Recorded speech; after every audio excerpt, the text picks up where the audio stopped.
Assalamualaikum warahmatullahi wabarakatuh. Waalaikumsalam warahmatullahi wabarakatuh. Bismillah, alhamdulillah, wassalatu wassalamu ala rasulillah wa ala alihi wa sahbihi wa mawalah, amma ba'du. Para abah, para ambu, jamaah asumiyah yang dimuliakan Allah Subhanahu wa taala, kita akan segera mulai kajian azumiyah kita seperti biasa. Kita akan awal dengan membaca mentilawatul Quran. Kemarin ayat 80 udah apa belum tuh? Baru masuk, belum. Sekarang 80-nya. Ya, ayat 80 sampai 86. Ya. Nanti yang akan membaca adalah Ambu Yeti Kris. Untuk itu kita awali dengan membaca Ummul Quran Suratul Fatihah. Mudah-mudahan Allah Subhanahu wa taala membuka semua kebaikan untuk kita, memberikan ilmu yang bermanfaat. Malam ini adalah malam Jumat. Mudah-mudahan semua apa yang kita hajatkan, kita mohonkan kepada Allah dikabulkan dengan secepat-cepatnya oleh Allah Subhanahu wa taala. Ala hadhihi niyah wa ala kulli niyatin shalihah. Ya Allah, ampuni dosa kami, hilangkan semua kesedihan dari kami, kabulkan hajat kami ya Allah, mudahkan segala urusan kami bi rahmatika ya arhamar rahimin. Dengan doanya hamba-hambamu yang soleh di azumiyah yang solihah. Al-Fatihah. Bismillahirrahmanirrahim. Alhamdulillahi rabbil alamin. Ar-Rahmanir-Rahim. Maliki yaumiddin. Iyyaka na'budu wa iyyaka nasta'in. Ihdinas siratal mustaqim. Siratal ladzina an'amta 'alaihim ghairil maghdubi 'alaihim waladdallin. Amin. Alhamdulillahirabbil alamin. Sekarang dipersilahkan kepada Ambu Yeti Kris untuk membaca surah An-Nisa ayat 87 sampai 91. Monggo silahkan. 80 Ustaz. Ya, 87. Ya, 80 sampai 86. 86, Masya Allah. Ya, silahkan. Enggak. Assalamualaikum Ustaz, Abah Ambu. Waalaikumsalam warahmatullahi wabarakatuh. Mohon maaf kepada para asatid, saya ini dikasih tugas sama Bah Adam untuk ngaji yang belum bisa. Mohon maaf kalau ada kesalahan. A'udzu billahi minasyaitonir rajim. May yuti'ir rasula faqad ata Allah wa man tawalla fama arsalnaka alaihim hafidho wa yaquluna ta'ah fa iza baruzu min indika bayyata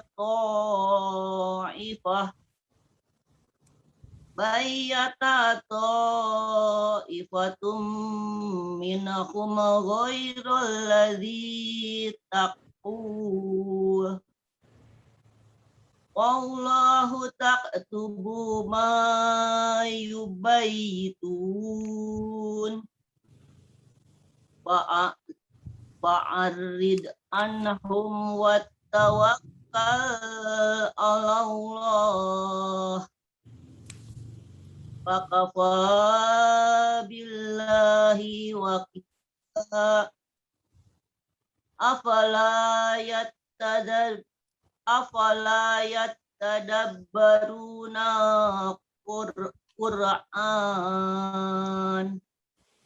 walaula kana min indi ghairillah lauzaddu fihi ikhtilafa ikhtilafan katsiran. Wa idza ja'ahum amrun min mina amni awil hau au ya khaufi ada'u bih walau radduhu illa rasuli wa illa ulil amri minnahum la'alimahul ladina yastamabitunahu minnahum la fadlullahi alaikum warahmatuhu la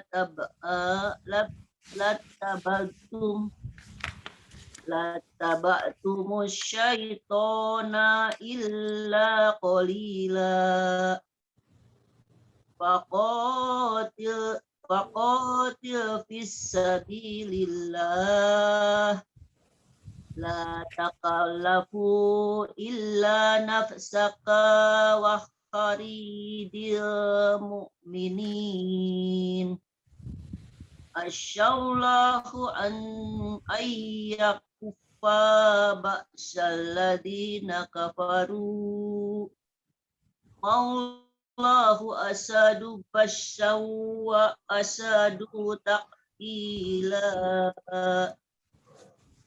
may yasfa syafa'atan hasanatan yakullah nasib minha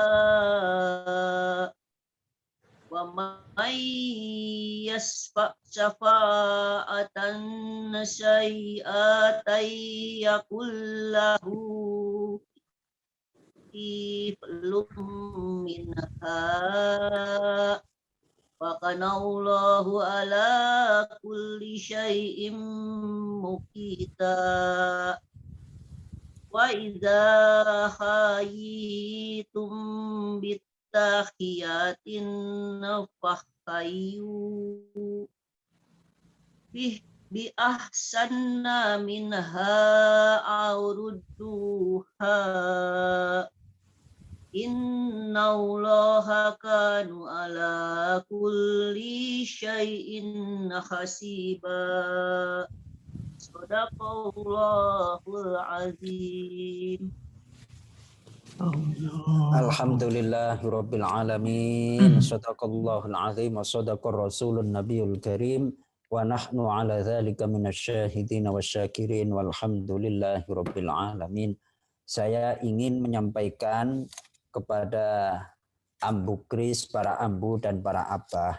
Dalam hadis riwayat Imam Bukhari dan Imam Muslim, hadisnya sahih dari sahabat, dari Ibunda Aisyah radhiyallahu anha, dia berkata bahwasanya Rasulullah Shallallahu alaihi wasallam bersabda, "Al-mahiru bil Qur'an ma'as safaratil kiramil bararah." Orang yang mahir membaca Al-Quran, dia akan bersama malaikat pencatat yang mulia. Walladzi yaqra'ul Qur'an, dan siapapun yang membaca Al-Quran, wa yatata'ta'u fihi, dan dia terbata-bata, wa huwa alaihi syaqun, sementara dia merasakan kesulitan ketika membaca Al-Quran. Apa yang Allah berikan? Lahu ajrani, dia mendapatkan 2 pahala. Jadi para abah yang lagi belajar Al-Quran serius terus terbata-bata itu mendapatkan dua pahala. Pahala apa saja? Pahala membaca Al-Quran dan pahala kesungguhannya untuk bisa mahir membaca Al-Quran. Jadi pahalanya membaca sendiri, pahala kesungguhan sendiri itu mendapatkan 2 kali pahala. Itu enggak kaleng-kaleng itu. Membaca Al-Quran bentuknya seperti apapun tetap dihargai oleh Allah Subhanahu wa ta'ala. Kemudian Saya mengutip dari kitab Fadailul A'mal, Syekh Mula Ali Al-Qari rahimahullahu taala meriwayatkan dari Imam At-Tabrani dan Imam Baihaqi yang berbunyi, siapapun yang membaca Al-Quran sedangkan ia belum hafal, jadi baca Quran nih, kita masih belum hafal, maka ia akan memperoleh pahala 2 kali lipat. Dan siapa yang benar-benar ingin menghafal Al-Quran, sedangkan ia tidak mampu, tetapi ia terus membacanya, maka Allah akan membangkitkannya pada hari mahsyar, yakni dikumpulkannya para makhluk, para manusia, dikumpulkan dengan para penghafal Al-Quran. Jadi Abah Adam, para abah, jangan berkecil hati. Hafalin. Dari mana? Dari yang pendek-pendek, surah pendek-pendek. An-Nas, Al-Falaq, terus nanti yang pendek-pendek itu, juz amma aja. Hafalkan semampunya, ayat kursi, terus ayat-ayat pilihan itu hafalin. Terus seperti itu. Kita berusaha menghafal, tapi keadaannya nggak hafal. Besok kita akan digabungkan, dikelompokkan oleh Allah bersama para penghafal Quran. Kemudian kita harus berharap rahmat Allah. Kita sudah 5 tahun berusaha menghafal Quran, ternyata nggak bisa hafal-hafal. Boleh jadi hafalnya itu, jerih payah Anda itu akan diberikan untuk cucu dan generasi Anda, untuk anak keturunan kita. Jadi jangan lupa, jangan sampai kita ketika berusaha berharap kepada Allah terus putus asa. Enggak. Pasti balasan Allah itu akan Allah berikan. Kalau tidak langsung untuk kita, untuk anak kita. Kalau tidak untuk anak kita, yakni untuk anak cucu generasi kita. Pasti nanti akan Allah balas. Innallaha la yudhi'u ajral muhsinin. Sungguh Allah tidak akan menyia-nyiakan pahala orang yang berbuat baik. Kurang lebih demikian, khusus untuk Ambu Yeti Kris, jangan pernah kendor untuk terus membaca Al-Quran. Membaca terbata-bata belum lancar dapat pahala 2 kali. 1 karena bacaannya, yang kedua adalah karena jerih payah dan kesungguhannya. Kurang lebih demikian. Jadi ini para abah, para ambu udah pada minum belum nih? Tadi mulai awal sampai sekarang nih. Alhamdulillah. Silakan minum dulu Abah Adam. Ya, terus. Alhamdulillahirabbil alamin. Saya sebenarnya agak malu-malu nih dandan seperti ini para ambu. Jadi jangan diledek ya. Ntar saya ngambek nggak aji, jangan diledek. Kok, bagus kok, bagus. Aduh, Masya Allah. Ya Allah, perasaan masa saya kalah sama Ambu Cici, sama Ambu Endang. Keren, Pak Ustadz, keren. Ya kan? Ganti terus hijabnya. Masya Allah. Kirain Pangeran Diponegoro. Alhamdulillahirabbil alamin. Bismillahirrahmanirrahim. Jangan diomongin terus, ntar ngambek saya. Ntar jangan ngomongin terus.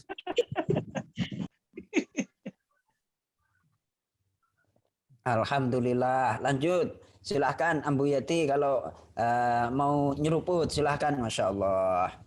Sudah nyeruput, saya mah air putih. Alhamdulillahirabbil alamin. Ini cuaca di Bandung cerah, hujan atau gimana nih? Tetap dingin? Alhamdulillah cerah, tadi siang panas. Masya Allah. Alhamdulillahirabbil alamin. Ya, insya Allah dengan panasnya matahari akan membunuh virus, akan membunuh kuman-kuman, sehingga wabah-wabah yang ada di Bandung khususnya dihilangkan oleh Allah Subhanahu wa taala. Amin ya rabbal alamin. Baik, untuk selanjutnya adalah kita masuk ke topik kajian tafsirnya surah Al-Baqarah ayat 146 147. Ini masih rangkaian tema seputar pemindahan arah kiblat. Sekarang yang baca tafsirnya adalah Ambu Yati Luki. Ambu Yati Luki, bisa mendengar suara saya? Insya Allah. Alhamdulillah. Oh, Masya Allah, ini ceweknya Abah Luki toh ternyata. Alhamdulillah. Ya, istrinya dong ke ceweknya. Iya, ceweknya sebelum jadi istri kan ceweknya zaman dulu tuh, Masya Allah. Mantan ceweknya banyak, istrinya 1. Mantan ceweknya ini, Masya Allah.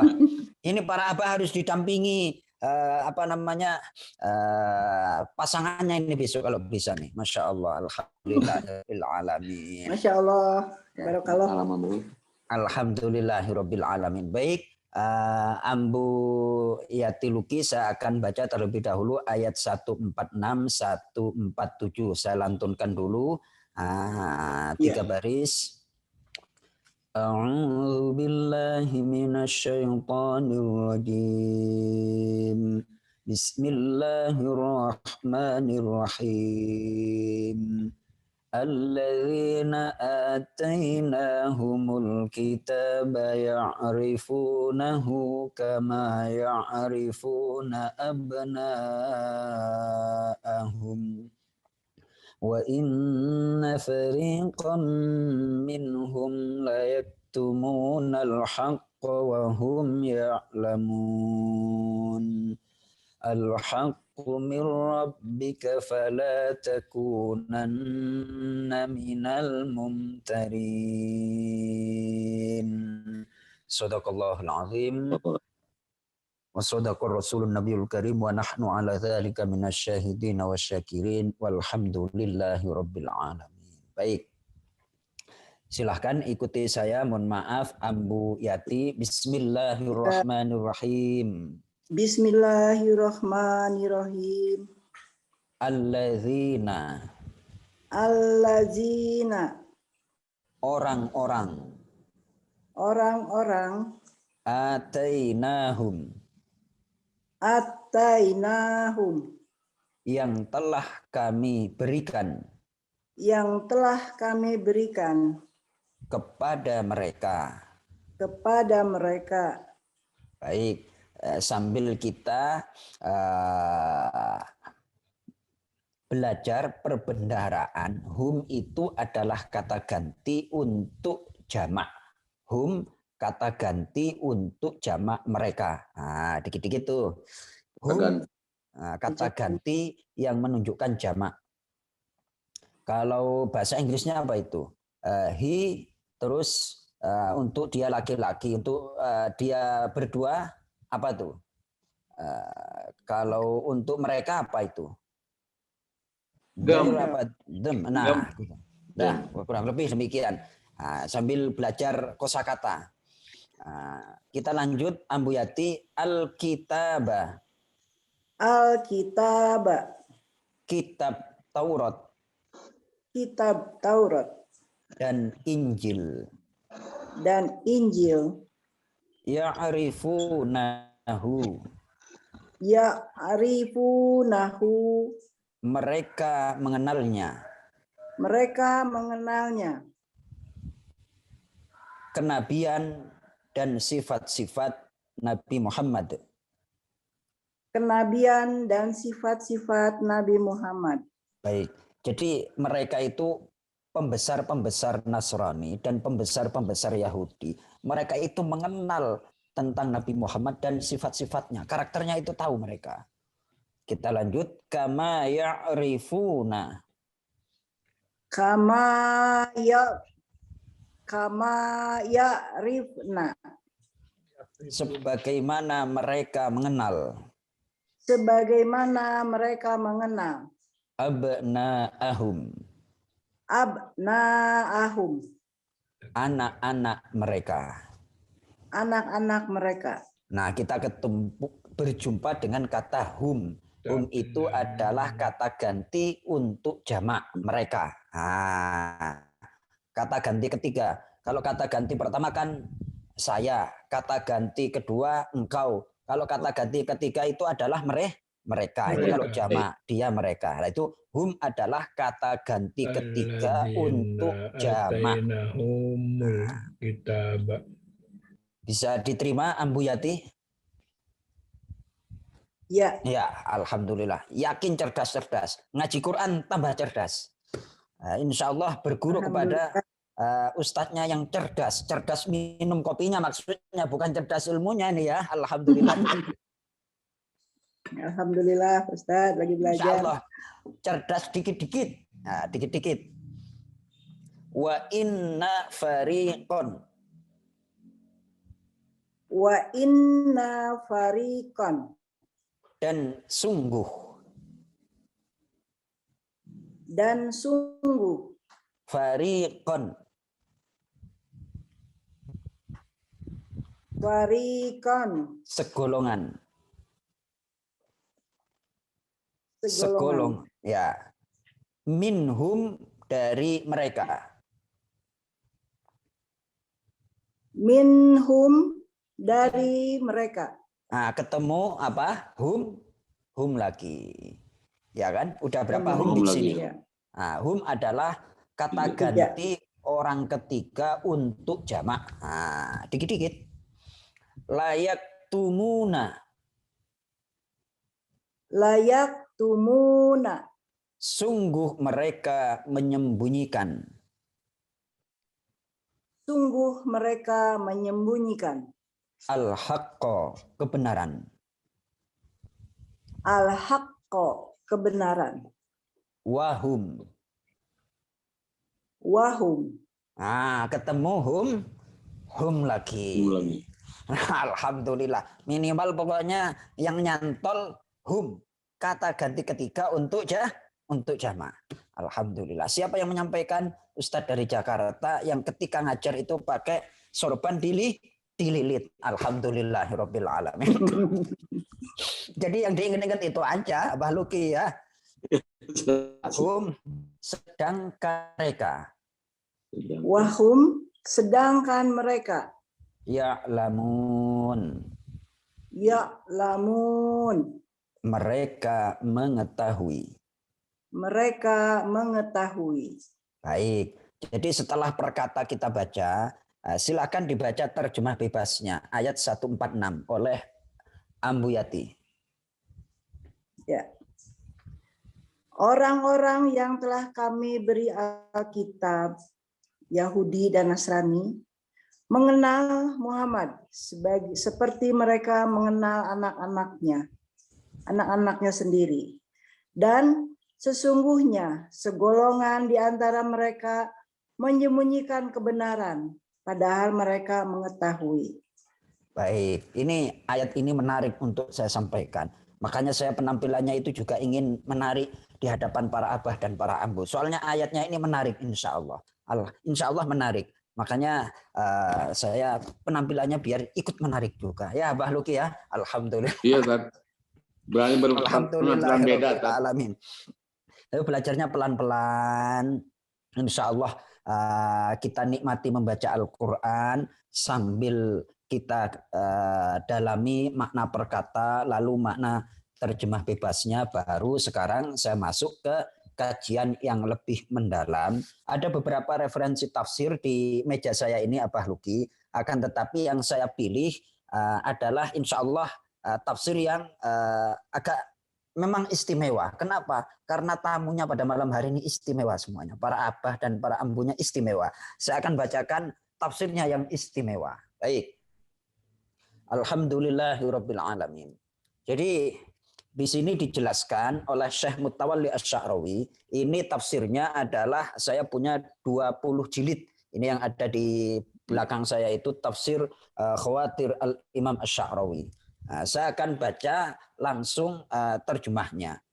Allah Subhanahu wa taala berfirman bahwasanya orang-orang yang telah datang kepada mereka kitab sebelum diutusnya Rasulullah Shallallahu Alaihi Wasallam, ya'rifuna, mereka itu mengenal Nabi Muhammad. Kenal itu melebihi tahu.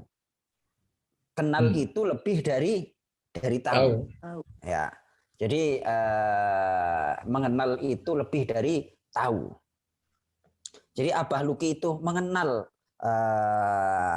Ambuyati, Ambuyati juga mengenal Abah Luki. Jadi kalau bahasanya, emang Anda tahu Ambuyati? Oh, tidak hanya tahu, aku mengenal pribadi dan sifat baiknya. Wih, kira-kira demikian. Itu namanya ya'rifunahu.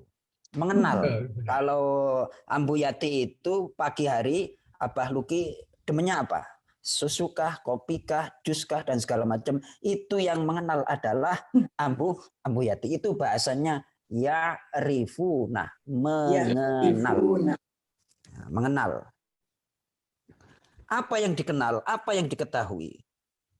Apakah mereka mereka mengenal tentang pemindahan kiblat, ataukah mereka mengenal urusan atau masalah Rasulullah Shallallahu Alaihi Wasallam tentang diutusnya Rasulullah?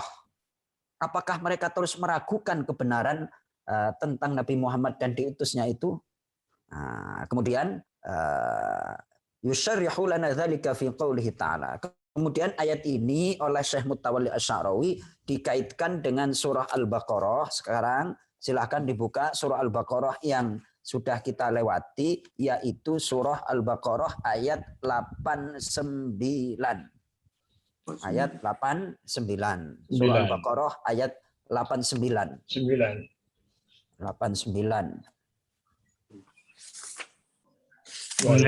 Boleh saya pilihkan siapa yang baca? Boleh, silakan Abu Adam.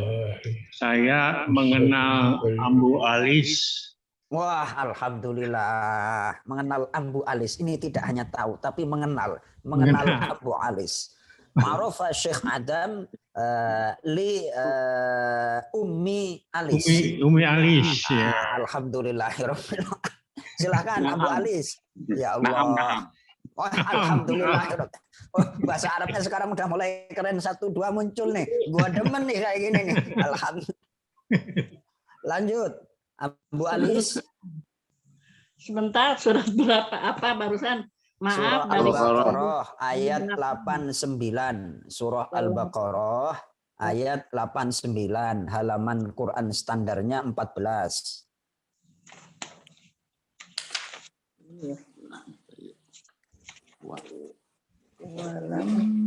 Ya, walamma ja'ahum.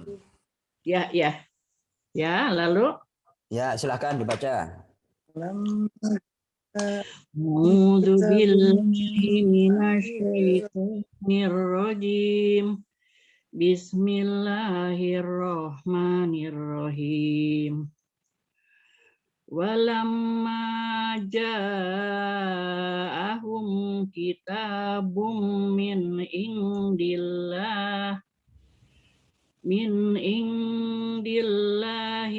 musaddiqul lima ma'ahum wa kanu min qablu yastaftihuna 'alal ladzina kafaru falamma ja'ahum ma arafu kafaru bih fala'tatullahi 'alal kafirin. Allah.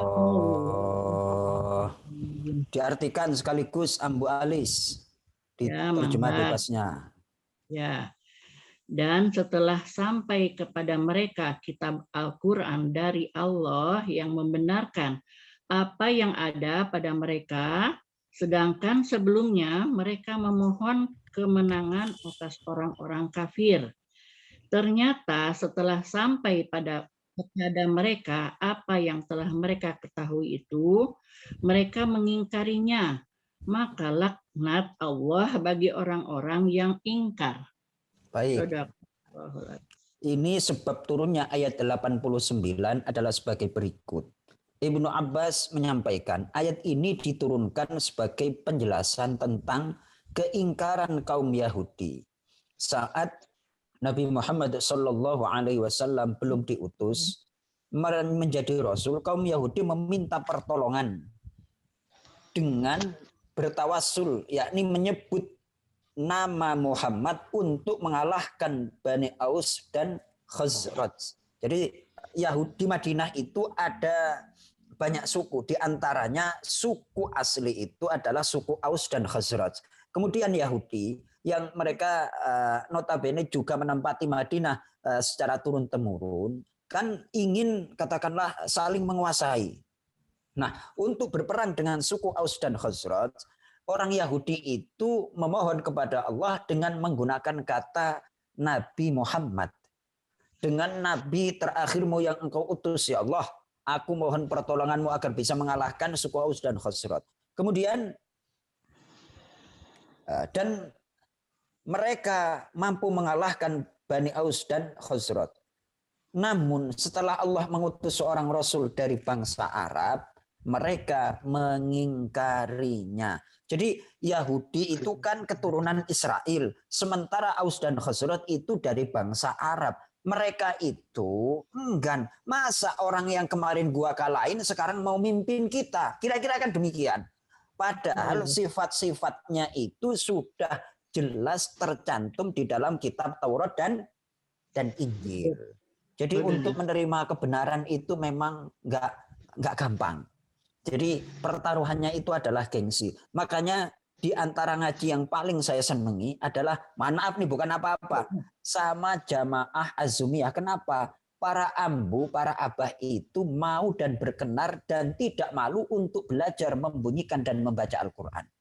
Kalau cuma duduk diem terus Ustadz Joko yang tausiah, nggak keren nih. Tapi kalau kita ngajinya bareng-bareng, ada yang baca, terus ada yang menerjemahkan, itu namanya CBSA. Apa Bu Alis? CBSA. Cara belajar santrinya juga aktif. Nah, itu yang gua demen nih, ya kan? Kayak Ambu Yati barusan tuh.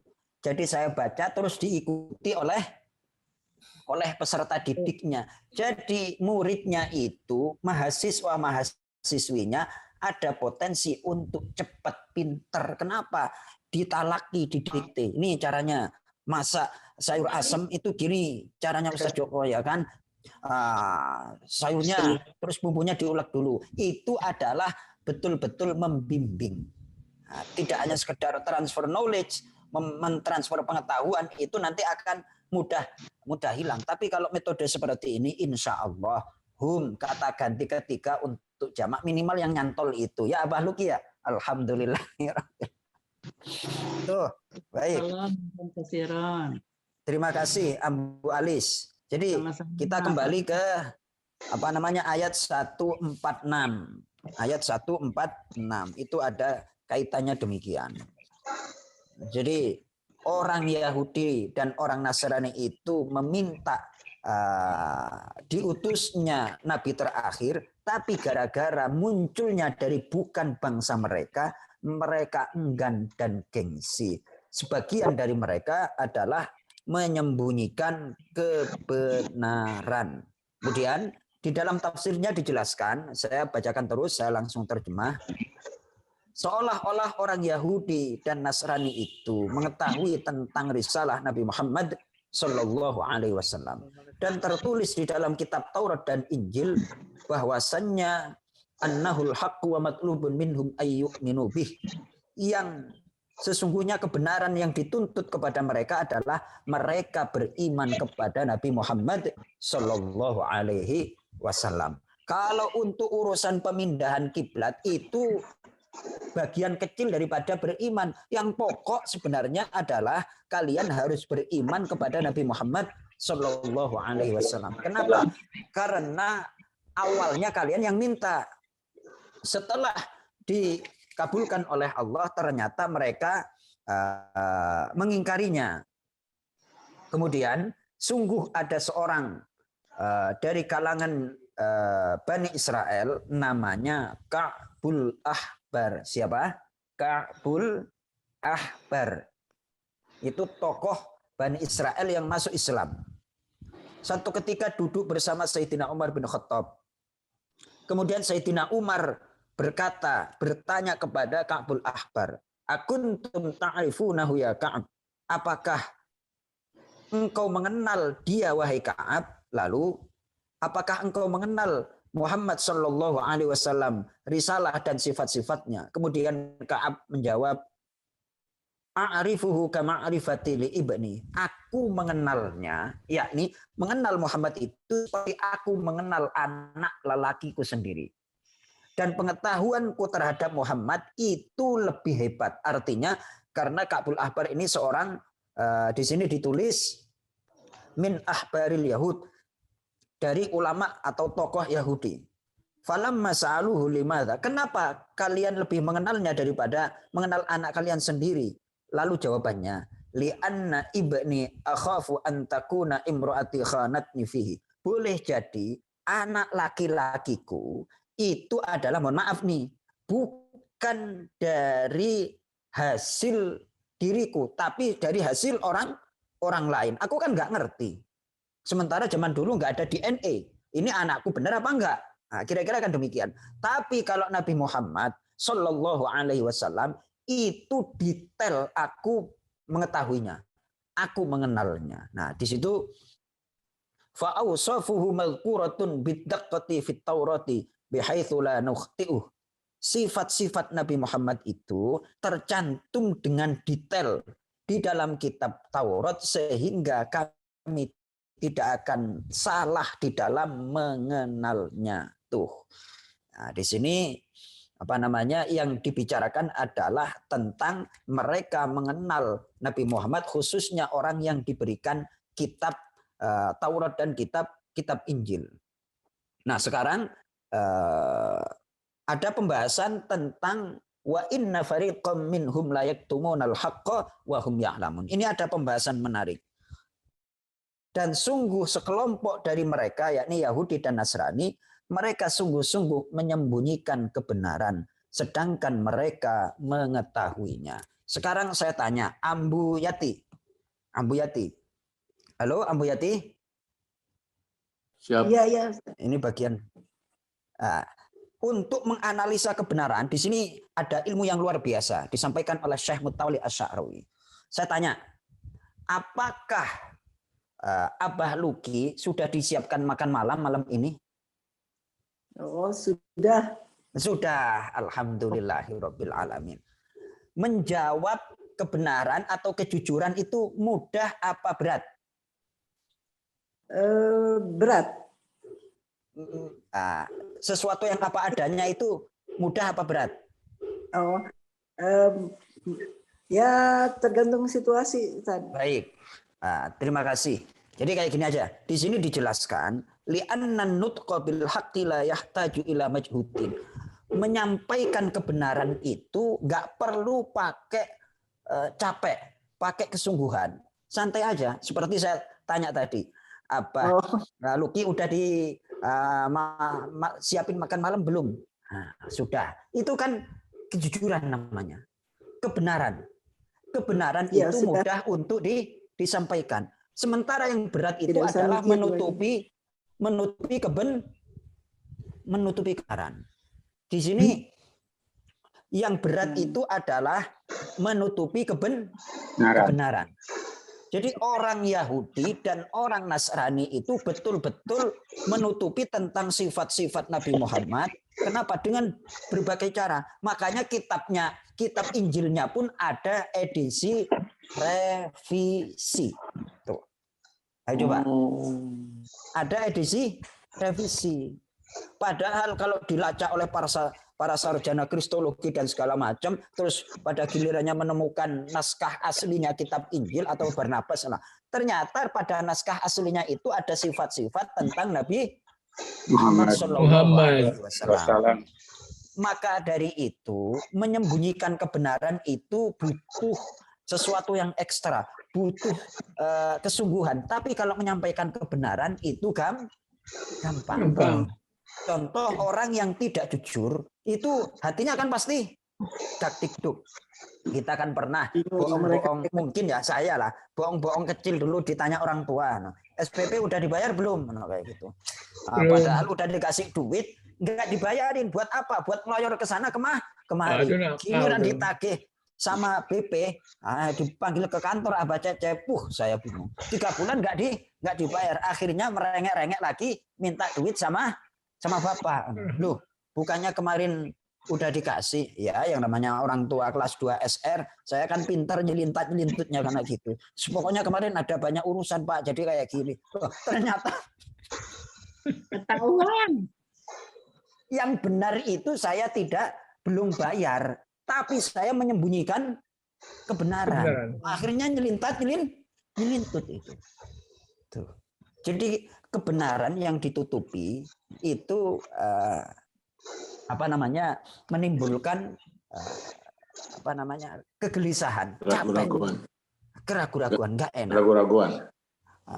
Jadi betul-betul jujur itu mengantar kepada kenikmatan. Sementara kalau kita bohong, terus ditutupi dengan kebohongan lagi, ditutupi dengan kebohongan, terus seperti itu.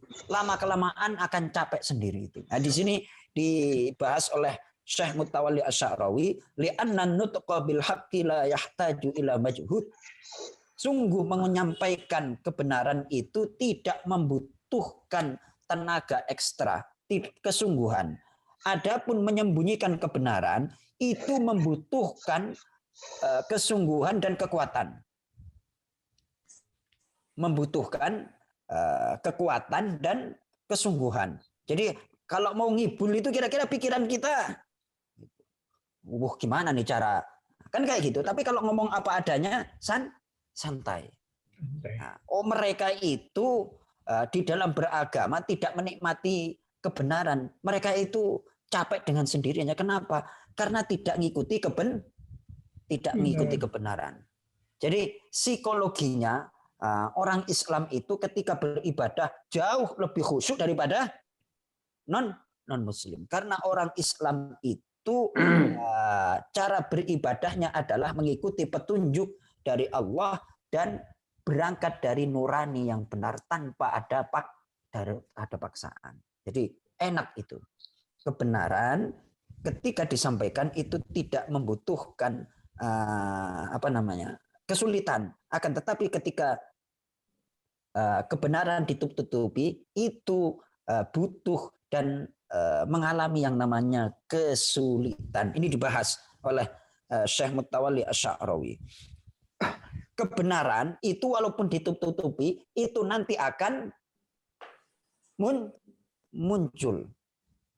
Seperti air yang katakanlah mendidih itu. Ini tutupnya nih, maaf nih. Para ambu itu kan sering nih masak. Ini misalnya kalau tutupnya itu enggak tebel, terus mendidih, terus didiamin terus, ini lama-kelamaan tutupnya gimana nih? Goyang. Pada akhirnya akan keluar itu. Kebenaran sehebat apapun ketika ditutup-tutupi, pada gilirannya juga akan muncul. Nah, nutupnya itu adalah butuh sesuatu yang ekstra. Berbahagialah kita, bersyukurlah kepada Allah karena keyakinan yang kita anut itu sesuai dengan fitrah manusia, naluri dasar manusia, dan itu betul-betul dari Allah Subhanahu wa Ta'ala. Setelah komersial break berikut ini kita akan lanjutkan mengenai masalah kebenaran ini. Menarik ini. Boleh saya minum, Ambu Yati, Abah Luki? Ya, silakan Pak Ustaz. Alhamdulillahirabbil alamin. Alhamdulillahirabbil alamin. Jadi sekali lagi menyampaikan kebenaran, jujur apa adanya itu lebih mudah daripada berbohong. Karena berbohong menutupi kebenaran itu akan mengalami kesulitan dan tenaga. Insyaallah. Ini saya kalau nggak dikontrak ngaji Zoom, saya juga mungkin nggak baca kitab ini Abah Luki ya kan. Kitabnya sih banyak ya kan. Bacanya wallahu a'lam. Saya yakin Abah Luki, Abah Cecep, para ambu bukunya di rak buku lemari itu banyak. Masalahnya bacanya sempat apa enggak gitu. Ya kan? Abah Cecep ketawa serius. Ketawa serius itu berarti menandakan sama dengan saya. Itu pengalaman itu. Beli bukunya sih rajin, baca bukunya yang The Big Question dalam tanda Insyaallah. Alhamdulillahirabbil alamin. Aslinya tadi baru saya baca ini Abah Cecep ya kan. Saya buka tafsirnya. Yang benar. Baunya udah. Sekarang saya ingin sampaikan uraian Syekh Mutawalli Asy'arawi tentang kebenaran dan kebatilan. Apabila tersebar kebohongan dan kebatilan, itu bagaikan penyakit yang menimpa tubuh manusia. An-nasu taqrahul alam walakinnal alam min junudis syifa. Manusia itu tidak suka mengalami yang namanya sakit. Akan tetapi sakit merupakan tentara untuk sembuh. sakit adalah tentara untuk sembuh. Itu bahasanya wal alam min junudis syifa. Jadi yang namanya sakit itu adalah tentara untuk bisa sembuh. Kenapa bisa demikian? Karena sakit itu menjadikan Anda merasa bahwa di sana ada penyakit yang menimpa diri Anda. Nah, kemudian Anda fokus fatattajihu ilaihi bi asbabil afiyah. Kemudian Anda fokus memperhatikan untuk mencari sebab-sebab untuk sembuh. Untuk sembuh. Lalu terus di sini disampaikan fa inna akhtarul amrad hiyallati la yusahibuha alamun. Penyakit yang paling berbahaya, nanti ditulis benar. Penyakit yang paling berbahaya adalah penyakit yang tidak disertai rasa sakit. Tulis, penyakit yang paling berbahaya adalah penyakit yang tidak disertai rasa sakit. Ada indikasi sakitnya. Tanpa indikasi. Tiba-tiba stadium 4. entah. Ayo coba. Banyak nggak di antara kita yang seperti itu? Ya. Banyak. Itu penyakit yang paling berbahaya. Kalau pusing Ambu Yati, ya kan? Pusing, itu masih alhamdulillah berarti ada sesuatu yang nggak enak menimpa. Nah, terus kemudian kita bersiap-siap untuk mencari sarana agar kita bisa sembuh. Jadi penyakit yang paling berbahaya adalah penyakit yang tidak disertai oleh rasa sakit. Fa inna akhtarul amrad hiyallati la yusahibuha alamun. Kemudian di sini maksudnya adalah nanti kemudian wala tahassu biha illa ba'da ayyakuna qad fata waqtal ilaji, dan Anda wala tahassu biha, dan Anda tidak merasa sakit kecuali setelah berlalunya waktu. Oh, ternyata setelah sekian waktu bukannya sakit biasa, akan tetapi tiba-tiba stadium 4. Kebenaran selamanya akan menang melawan kebatilan. Kebenaran selamanya akan menang melawan kebatilan. Oleh sebab itu tidak mungkin ditemukan antara dua kebenaran. Tidak mungkin pertempuran itu akan terjadi antara dua kebenaran. Jadi pertempuran itu adalah wajarnya pertempuran obat dan pertempuran sakit. Itu namanya wajar tuh. Bertempur. Itu kebenaran itu ibarat obat, terus sakit itu ibarat kebatilan. Adapun kebatilan, fatujadu ma'rakatun baina batilin wa batilin. Kesalahan itu atau kebatilan itu bisa dijumpai di antara kebatilan. Contoh, emang ada pertempuran antara orang baik? Nggak ada. Pertempuran antara jamaah Azumiyah satu, nggak ada. Yang ada itu adalah geng Yakuza bertempur dengan geng Cina, itu di film-film itu. Berebut kekuasaan. Ya kan? Jadi selamanya kebenaran itu tetap akan dimenangkan oleh Allah Subhanahu wa taala. Sehebat apapun ditutupi bagaikan air yang mendidih itu, nanti akan muncul. Tuh. Nah, kemudian ini berbicara tentang kebenaran, kemudian Syekh Mutawalli Asy-Sya'rawi memberikan inspirasi kepada kita bahwa yang namanya kebenaran dan kebatilan itu bagaikan rasa sakit dan penyembuhan. Nah, penyembuhan itu adalah kebenaran, rasa sakit itu adalah kebatilan. Nah, itu wajar demikian. Kemudian di sini dijelaskan juga wa'al ma'arik bainal haqqi wal batil tantahi bihazimatil batil bisur'atin. Pertempuran antara kebenaran dan kebatilan, pertarungan antara kebenaran dan kebatilan itu akan selesai dengan kekalahan kebatilan. Pasti kesalahan itu akan kalah. Pasti itu akan kalah. Akan yang menjadi lama itu di sini dijelaskan walakinnalladzi yatulu huwa ma'rakatun baina batilaini. Yang bikin lama itu bukan kebenaran dengan kebatilan, tapi kebatilan bertempur dengan sama-sama kebatilan.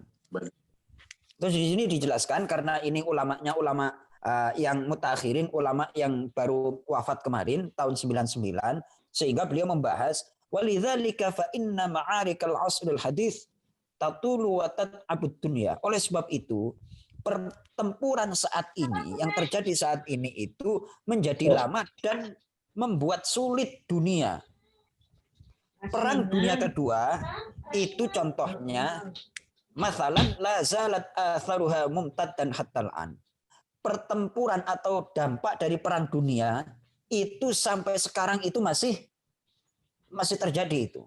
Nah, tentunya di beberapa negara. Ya, terus Indonesia itu sekarang kalau di zaman Pak Harto itu negara berkembang. Kira-kira sekarang negara apa itu Indonesia? Apa Luki? Negara apa sekarang?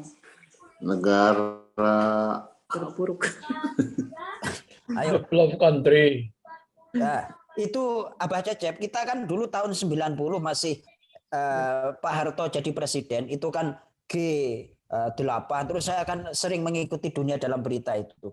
Oh, ternyata ada blok, ada non-blok dan segala macam. Terus Indonesia dikelompokkan sebagai negara berkembang. Negara berkembang karena apa? Baru selesai dari perang dunia, tapi dampaknya ya, Indonesia nggak tahu sekarang itu masih negara berkembang apa negara lagi layu itu. Nah, itu antara baik. Kita sekali lagi layak tumunal haqqa wa hum ya'lamun. Kembali kepada ayat. Sungguh sekelompok orang Yahudi dan Nasrani itu benar-benar menyembunyikan kebenaran, sedangkan mereka mengetahui kebenaran tersebut. Sehebat apapun kebenaran ditutup-tutupi, pasti dia akan muncul, akan menang dengan cepat kalau kebenaran disuarakan. Kita lanjut apa Ambu Yati, kita lanjut. Ya. Al-haqqu. Al-haqqu. Mana itu? Ayat 147. Al-haqqu. Al-haqqu min Kebenaran itu. kebenaran itu Min rabbika. min rabbika Dari Tuhanmu.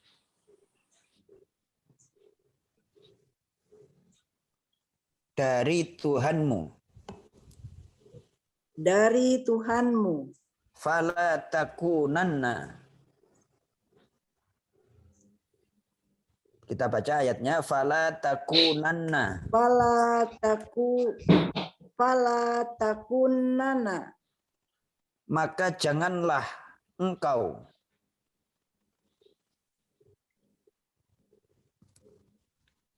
Maka janganlah engkau menjadi. Maka janganlah sekali-kali kamu apa Yang Ustaz menjadi. kita ingat benar? Baik, sama. Yang menjadi Minal mumtarin. minal muntarin. Bagian dari orang-orang yang ragu. Bagian dari orang-orang yang ragu.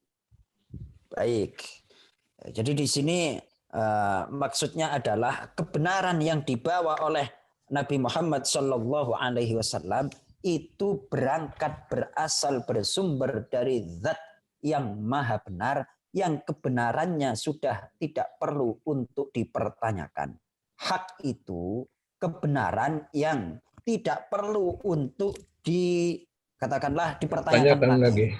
Kan ada kebenaran yang itu sifatnya temporer.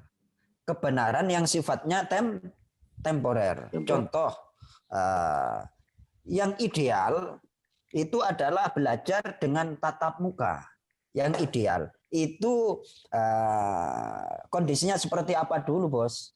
Iya, kalau kondisinya nggak ada COVID-19 dan lain sebagainya, itu idealnya memang demikian. Akan tetapi ketika ada sesuatu yang menghalanginya, tentunya harus ada solusi. Jadi kebenaran yang model katakanlah pertimbangan manusia itu sifatnya temporer.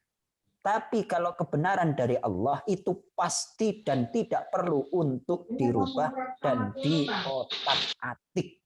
Nah, ini dari sini kita nanti makanya Islam itu adalah kitab terakhir untuk Nabi Muhammad Shallallahu Alaihi Wasallam. Kenapa kitab terakhir, Abah Luki, Abah Cecep? Karena Rasulullah umatnya cerdas-cerdas. Umatnya apa? Cerdas. Mukjizat Nabi zaman dulu itu mukjizat yang ya mukjizat kampungan lah. Mukjizat apa? Abah Luki? Kampungan. Nabi Musa mukjizatnya tongkat jadi ular. Ya kayak sulapan di pinggir-pinggir jalan kan kayak gitu. Terus hebat. Ada orang milenial kok kagum dengan mukjizat orang seperti dulu. Berarti orang katrok itu. Orang apa? Orang katrok. Iya kan? Nabi Musa tongkatnya jadi ular. Terus Nabi Isa orang sakit dipegang terus jadi sembuh. Orang buta menjadi bisa melihat, orang mati hidup kembali. Itu namanya mukjizat kampungan, mukjizat sulapan. Kalau gila-gila seperti ini, mukjizat yang top itu apa? Yang dari akal ini. Dari akal. Itu kata Imam Jalaluddin Asyuti, saya masih ingat, dan itu akan saya jadikan kenangan seumur hidup. Kanat mu'jizatu Bani Israel kanat hissiyatan. Ustadz Joko, boleh interupsi? Ya. Saya kurang setuju menyebut dengan kampungan karena itu ciptaan Allah. Betul. Dimanapun juga karena masalahnya. Tapi saya kira kita sebagai sekarang ini sebaiknya jangan pakai istilah itu, Pak. Ya. Mohon maaf. Terima kasih. Kira-kira pasnya seperti apa nih? Jadi ada ungkapan seperti ini. Kata Syekh Jalaluddin Asyuti. Adalah mukjizat Bani Israel itu kanat hissiyatan. Yakni bersifat indrawi. Kenapa? Libila tatihim wa qusuri uqulihim. Karena kebodohan mereka dan ceteknya akal mereka. Jadi mukjizat itu sesuai dengan zamannya. Karena pada zaman dulu akalnya masih belum berkembang. Jadi mukjizat yang bisa meyakinkan mereka itu adalah dengan tongkat jadi ular dan segala macam. Nah, maksud saya menyampaikan seperti itu. Terima kasih, jazakallah khairan Abah Oyan. Nanti tolong kira-kira yang pas untuk mengkritik atau mengintimidasi saudara-saudara kita yang senang kepada hal-hal seperti itu bagaimana caranya? Jadi mukjizat Nabi Musa, Bani Israel itu bersifat indrawi. Kenapa? Karena otak mereka itu nggak jalan. Sementara wa mu'jizati ummati Rasulullah, mukjizat umat Rasulullah adalah akliyatan, bersifat akliyah, ilmiah. Kenapa? Lidzakaihim wa farati, karena kecerdasan mereka. Jadi makanya tadi saya beralih dari kebenaran terus ke sini. Kebenaran yang dari Allah itu tidak perlu untuk dipertanyakan. Karena apa? Berasal dari zat yang maha benar dan pasti akan langgeng sampai yaumil kiamah. Sementara sampai akhir zaman. Ya, sementara mukjizatnya Bani Israel itu temporer. Kenapa? Kira-kira kalau tongkatnya Nabi Musa sekarang ada di Museum Topkapi di Turki itu katanya, kira-kira dipegang Abah Luki jadi ular lagi apa enggak tuh? Enggak. Nah, itu namanya sifatnya temporer. Tapi kalau Al-Quran sifatnya sepanjang zaman. Jadi kalau istilahnya saya itu tadi diinterupsi oleh Pak Luki, saya terima. Tapi untuk menggunakan mukjizat kayak gitu kok digandrungi oleh orang milenial, berarti kan kita kembali ke zaman baheula kan kayak gitu. Ya, begini Pak Ustadz, Ya, saya silakan. kalau kita menilai apa yang telah Allah ciptakan, meskipun untuk orang yang salaf, yang dulu, gitu ya, tetap kita yakini bahwa itu ada. Tapi sekarang kita tidak akan, ya bagi orang Islam sendiri tidak akan jangan meyakini hal seperti itu, gitu. Jadi menurut saya hanya istilahnya saja. Saya kira saya Kurang takut pas. kita Betul. ini seolah-olah kita lebih hebat lah, padahal itu ciptaan Tuhan, ciptaan Allah ya. Jadi kita terima saja gitu. Hanya kalau ada orang yang memang ingin supaya yakin kita seperti sulap itu, ya jelas dialah yang sebenarnya yang kampungannya, bukan mukjizatnya, Pak. Terima kasih. Terima kasih Pak Oyan. Sangat berterima kasih dan dihargai pendapatnya. Itu berarti Abah Oyan sayang dengan Ustadz Joko, perhatian apa yang disampaikan oleh Ustadz Joko. Alhamdulillah. Itu pas ayatnya al-haqqu mir rabbika fala takunanna minal mumtarin. Kebenaran itu dari Allah yang menyampaikan Abah Oyan, ya terima aja, jangan gengsi. Walaupun sekarang Ustadz Joko itu statusnya jadi dosennya, tapi kalau diinstruksi oleh mahasiswanya lebih pas, ya gua terima dong. Ngapain gua ngeles. Kira-kira demikian Abah Oyan. Alhamdulillah.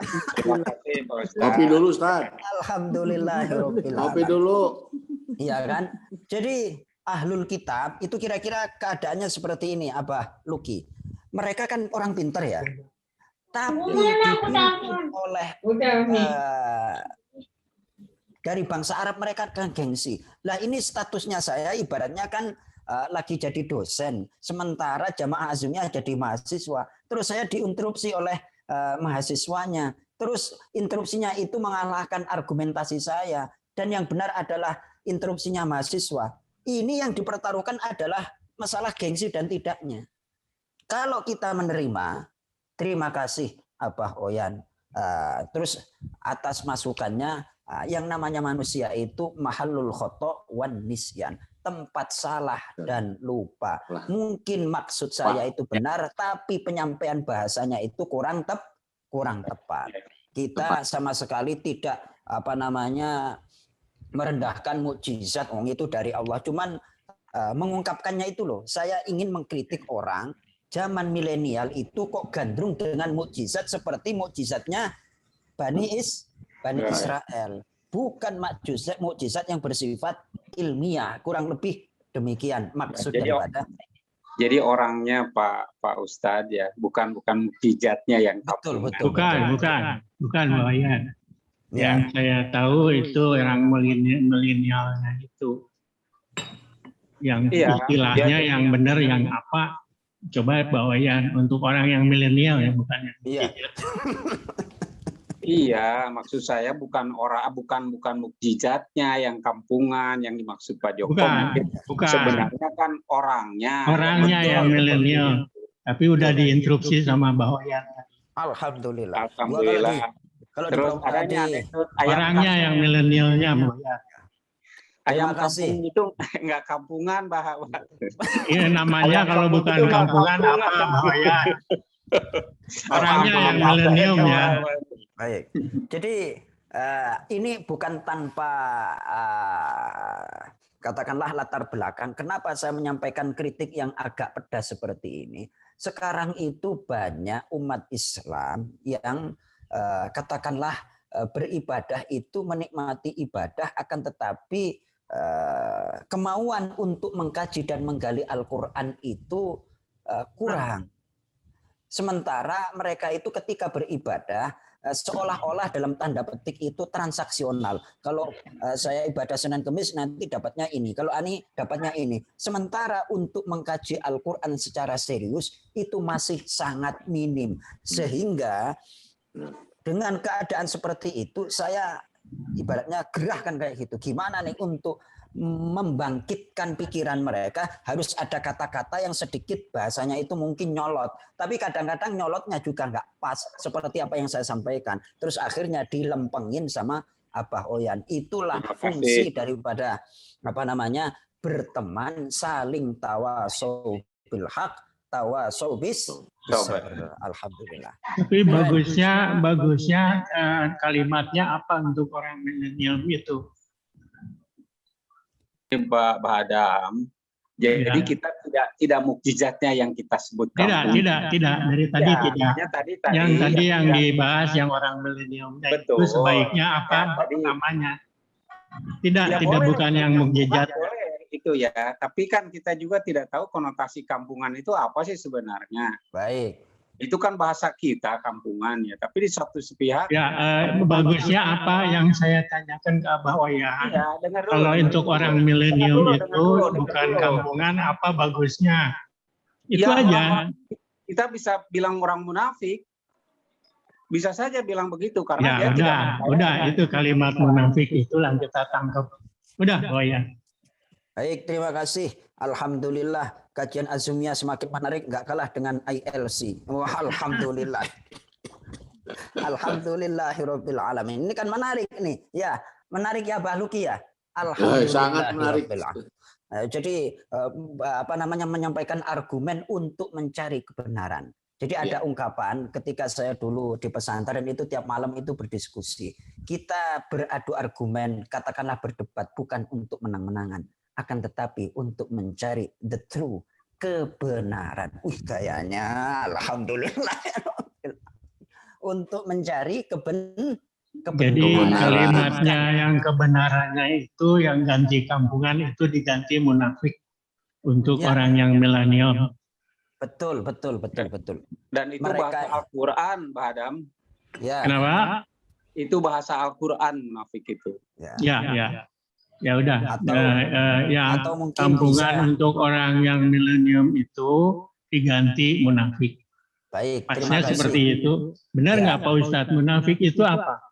Munafik itu adalah menampakkan sesuatu yang bukan aslinya. Jadi lisannya ngomong iman tapi hatinya kafir gitu loh. Jadi idealnya orang sekarang itu harusnya menggunakan akal pikiran yang cerdas, akan tetapi malah mempergunakan hawa nafsunya. Kenapa mempergunakan hawa nafsu? Karena dia ingin cepat sesuatu yang instan. Kalau ingin cepat sembuh, ya berobat. Berobat itu ada prosesnya. Jangan berharap terus ada abrakadabra terus sembuh. Harus ada prosesnya. Kurang lebih demikian. Jadi atau orang yang ingkar lah. Orang yang ingkar. Atau orang yang kufur boleh. Munafik, ingkar, dan kufur. Itu tiga-tiganya bisa istilah itu dipakai. Baik. Tapi sebentar Pak Ustadz, saya masih juga mengatasnamakan milenial itu kan ada orang baik di milenial itu. Ya. Tapi ini yang harus kita lebih spesifik milenial yang itulah yang munafik itu. Terima kasih Pak Ustadz. Alhamdulillahirabbil alamin. Inilah hikmahnya kalau kita ngaji bersama mahasiswanya itu profesor. Ini gurunya kalau kalian-kalian di debat ini. Alhamdulillah. Saya senang ini. Saya senang. Alhamdulillah. Maaf, saya hanya membaca dari yang saya baca gitu. Jadi kita juga harus hati-hati gitu. Terima kasih. Baik. Terima kasih. Artinya kita belajar itu kalau direspon seperti ini saya senang. Fenomenanya sekarang Abah Oyan. Mohon maaf nih. Saya ingin sampaikan betapa banyak kajian di YouTube mau tanya aja pakai kertas. Mau tanya aja pakai apa? Kertas.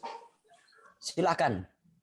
Dulu di zaman Rasulullah Abah Oyan, itu ketika Rasulullah menyampaikan, ketika ada seorang sahabat nanya, ya nanya aja. Ya Rasulullah, tullani ala amalin yudkhilunil jannah. Ya Rasulullah, tunjukkan amal yang mengantarkanku ke surga. Ketika Rasulullah menerangkan sesuatu terus nggak paham, langsung diinterupsi oleh para sahabat.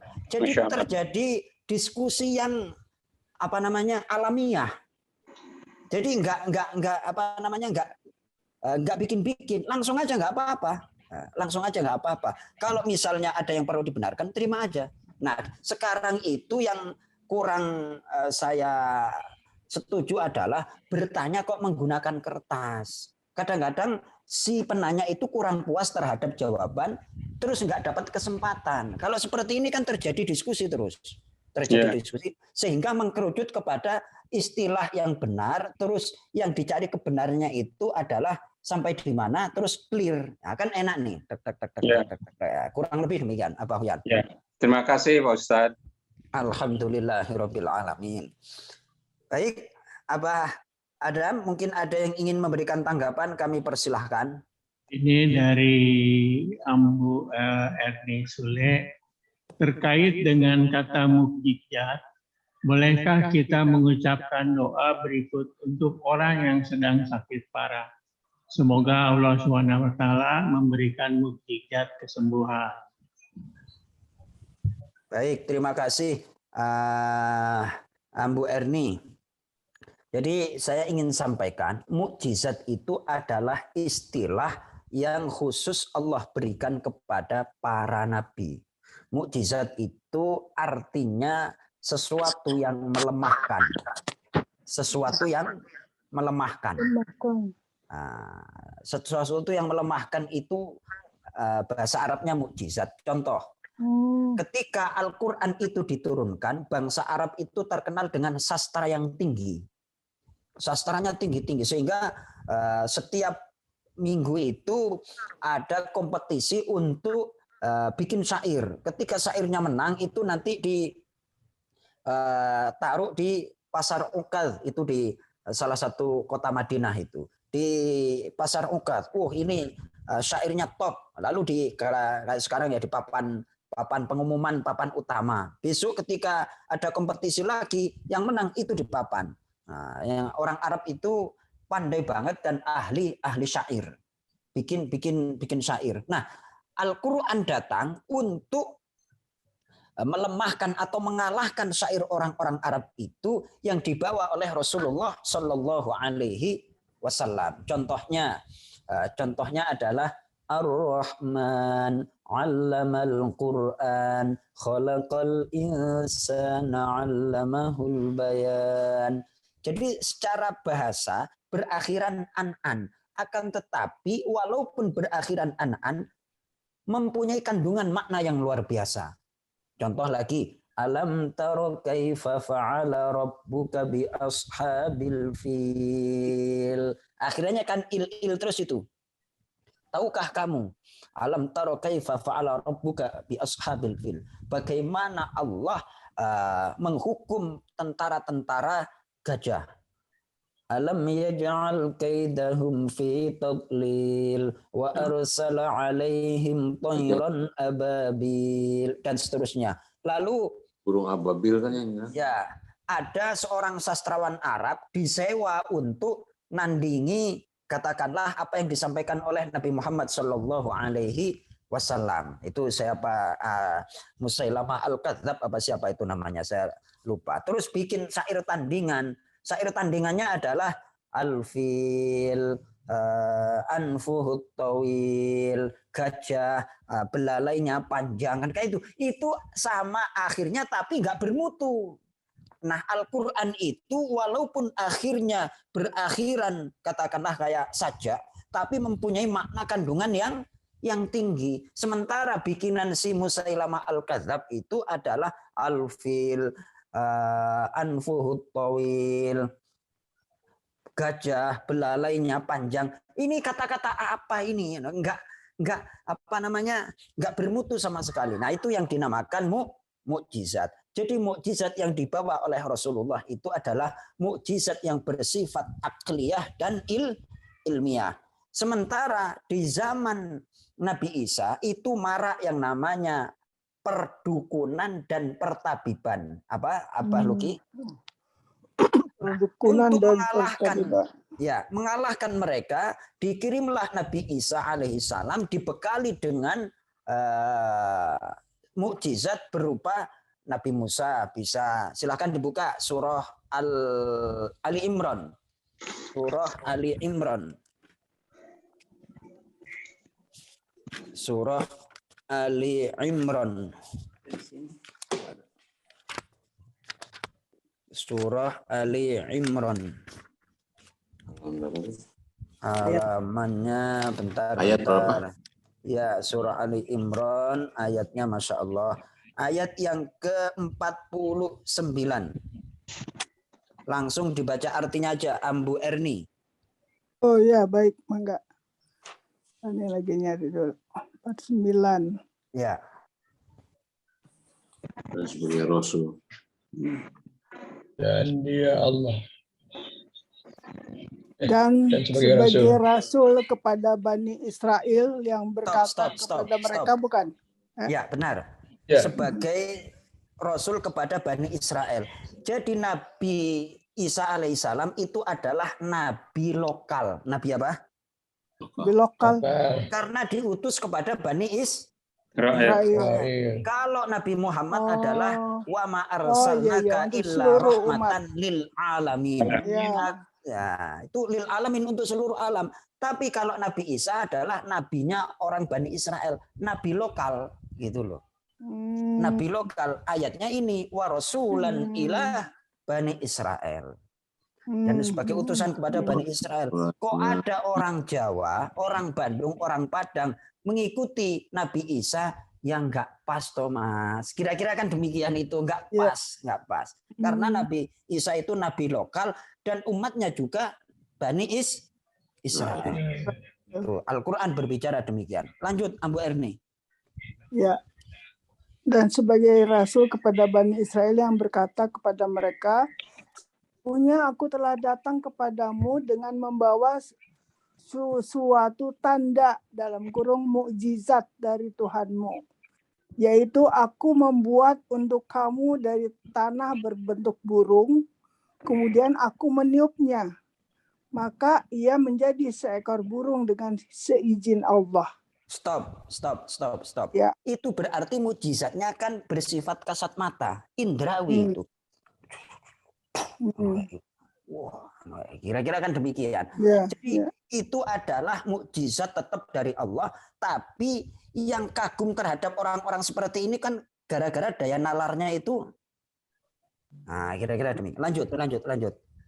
Dan aku menyembuhkan orang yang buta sejak dari lahirnya, dan orang yang berpenyakit sopak, dan aku menghidupkan orang mati dengan seizin Allah, dan aku kabarkan kepadamu apa yang kamu makan dan apa yang kamu simpan di rumahmu. Stop. Jadi kira-kira kalau di zaman Bani Israel, misalnya Nabi Musa tahu, Abah Luki malam ini masaknya adalah ayam goreng plus lele bakar di rumahnya. Coba buka tutup sajinya. Wah, kok ngerti Ustadz Joko kan kayak gitu. Kira-kira demikian itu. Wa ma tadakhiruna itu. Lanjut. Sesungguhnya pada yang demikian itu adalah suatu tanda kebenaran kerasulanku bagimu. Baik. Jika kamu sungguh-sungguh beriman. Baik. Sekarang bandingkan mukjizat yang dibawa oleh Nabi Muhammad, yaitu bersifat ilmiah, yakni surah Al-Mu'minun. Surah Al-Mu'minun. Surah berapa itu? 23. Surah 23. 100 untuk Abah Adam. Alhamdulillahirabbil alamin. 23 ayat 12 sampai ayat yang ke-15. Coba dibaca langsung artinya. Dan sesungguhnya kami telah menciptakan manusia dari suatu saripati berasal dari tanah. Kemudian kami jadikan saripati itu air mani yang disimpan dalam tempat yang kokoh. Kemudian air mani itu kami jadikan segumpal darah. Lalu segumpal darah itu kami jadikan segumpal daging. Dan segumpal daging itu kami jadikan tulang belulang. Lalu tulang belulang itu kami bungkus dengan daging. Kemudian kami jadikan dia makhluk yang berbentuk lain. Maka Maha Suci Allah pencipta yang paling baik. Nah, itu bandingkan dengan mukjizat yang Allah turunkan kepada Nabi Muhammad bersifat ilmiah. Rasulullah nggak pernah sekolah, nggak pernah kuliah di fakultas kedokteran, akan tetapi mampu untuk menceritakan tentang proses kejadian manusia. Nah, ini kan mukjizat yang bersifat akliyah.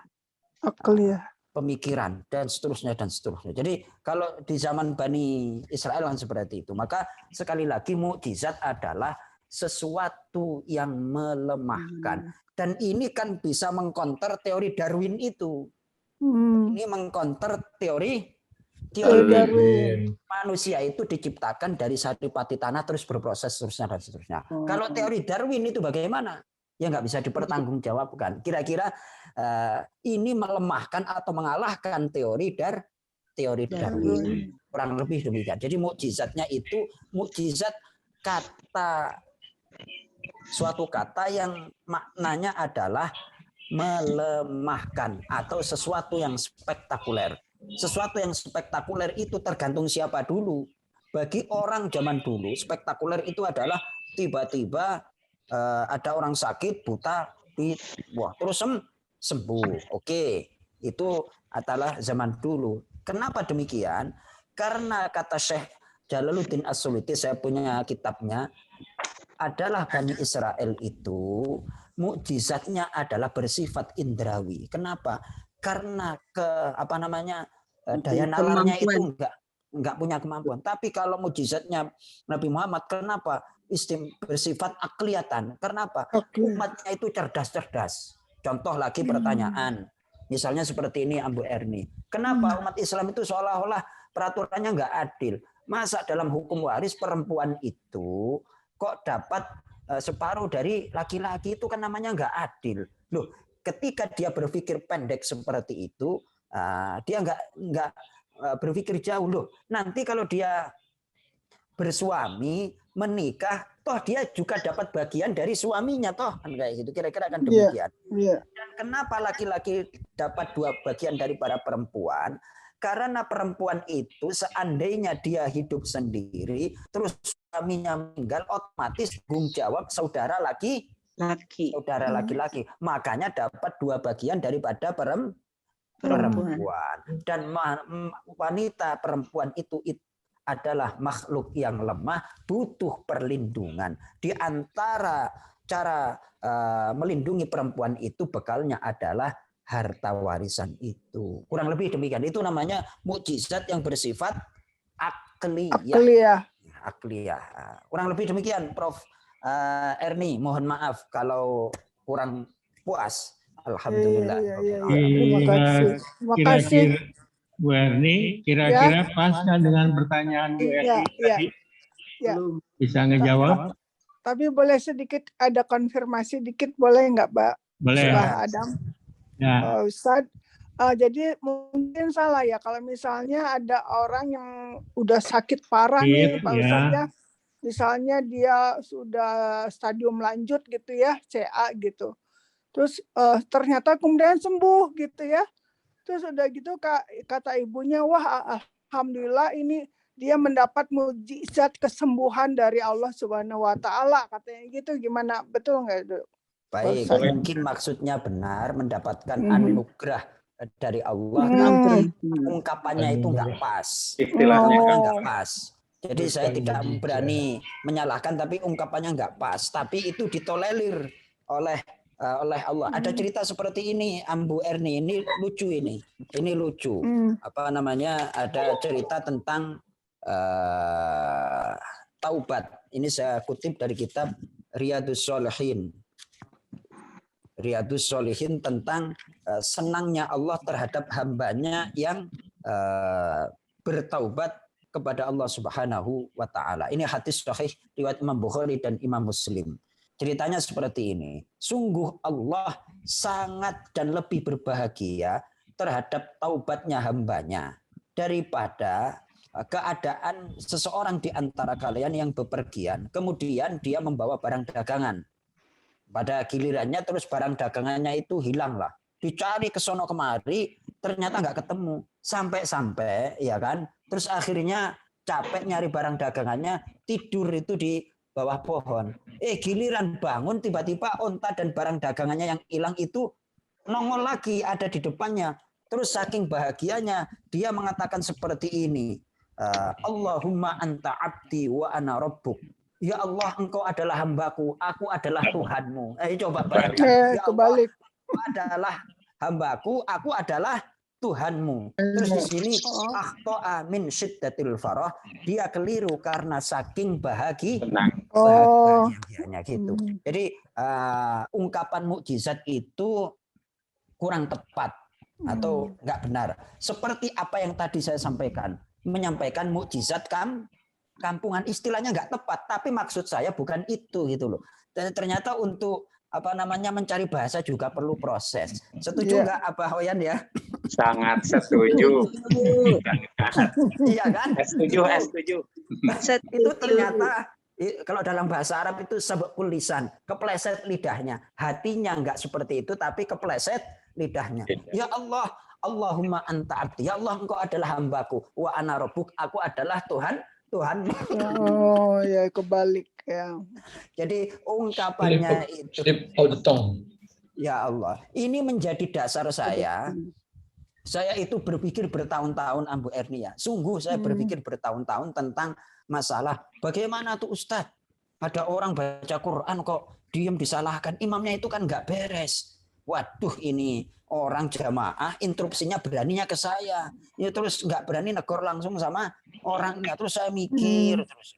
Kan sering kita itu katakanlah diberi peringatan keras. Hati-hati kalau baca Quran salah makhraj, akhirnya nanti salah makna. Kalau salah makna berakibatnya fatal. Ini saya punya dalilnya nih. Kita itu lagi belajar, Bos.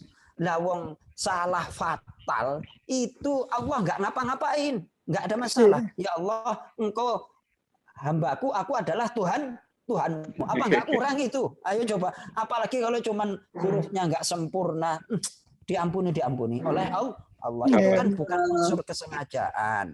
Jadi makanya ini saya buka rahasia ya. Saya buka rahasia kepada jamaah Azumiyah. Saya itu kalau ngaji Al-Quran, memotivasi Al-Quran, nggak pernah saya pakai promosi hadis-hadis yang mengerikan. Kenapa? Anda itu orang baik semuanya. Orang baik itu harus disampaikan kabar gembira. Kecuali kalau preman-preman itu dikasih kabar neraka. Ini orang kira-kira kan demikian ya. Lah orang baik kok ditakut-takutin dengan hadis neraka. Enggak pas, Bos. Orang baik itu dikasih kabar gembira. Wa basyiril mu'minin. Ya kan, Abah Hoyan setuju enggak?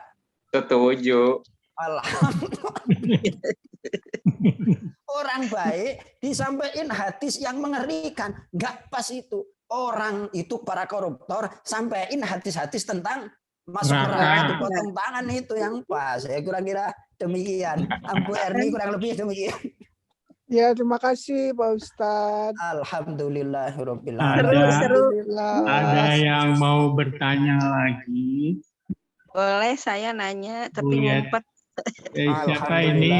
Ambu Imas. Iya. Ambu Yeti Kris mau nanya. Ambu Imas. Oh ya, Ambu Imas dulu, lalu Ambu Yeti. Terakhir Ambu Yeti. Tambahin aja barangkali yang tadi yang di sini sama Bu Erni. Ya. Cuma nambahin aja barangkali masalah doa tadi mujizat. Barangkali si istilahnya hidayah ya Ustadz. Bisa barangkali saya mohon hidayah kepada Allah gitu barangkali. Ya. Mohon kesembuhan. Anugerah. Kalau anugerah nama saya Alhamdulillah. Adam Nugroho. Alhamdulillah. Jadi ini Ambu Yati ya. Artinya anugerah itu perolehan yang melebihi usaha. Ya. Perolehan yang melebihi usaha itu namanya anugerah. Ya Allah, dengan anugerahmu alhamdulillah kita cuman berobat di puskesmas ternyata kankernya sembuh. Itu namanya anugerah. Ya, jadi mungkin saking senangnya orang ingin menyampaikan anugerah terus terpikir ini mukjizat darimu. Maksudnya itu benar tapi mungkin kata-katanya kurang pas atau kurang tepat. Enggak ada masalah itu, enggak ada masalah. Ya, kalau itu petunjuk.